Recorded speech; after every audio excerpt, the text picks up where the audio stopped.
this video, we are going to cut this out to our little dollar store frame. I thought this would be really cute to have in my wall collage for her. So what I'm going to do is, this is parchment paper. So I am just going to lay my parchment paper over here, and I'm going to fingernail the outline of this so I can get an exact pattern from this. All right. Now I learned from the last one that I did that I need to mark my top because these are not always symmetrical shapes. So I marked my top. All right, so now I can cut this out.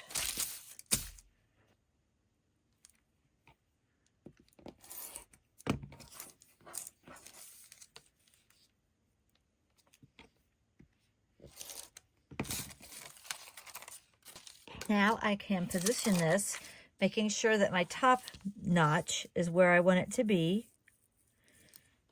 I'm going to position this how I like it. And I'm going to grab some magnets real quick, or not magnets, but some weights to hold that down real quick. So I'm going to put these in the middle here, and then I'm going to use my ruler and I'm going to cut this out again.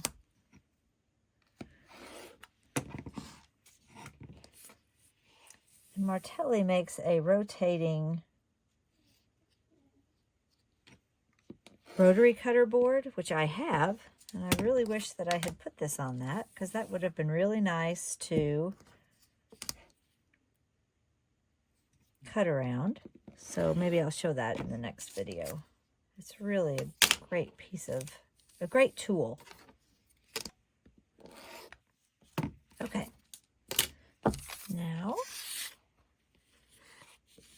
that should fit in just perfectly. I will Mod Podge that one in.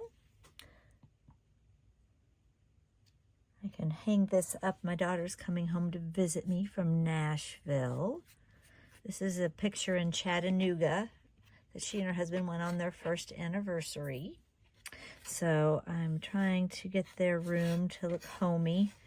I finally gave them their wedding quilt for their first anniversary that I had hanging in their bedroom here at the house.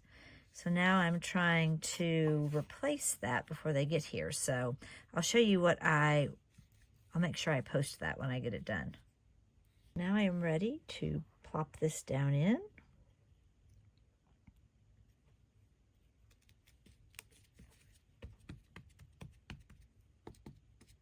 There I have my second piece of artwork. That glue will dry clear and I'll be ready to go. And what I like about doing this instead of the photos is then all the wall hangings and stuff that I make will match in texture and feel. And maybe you don't want that, but I just think these are really cute. All right, so I will go get another project and be back.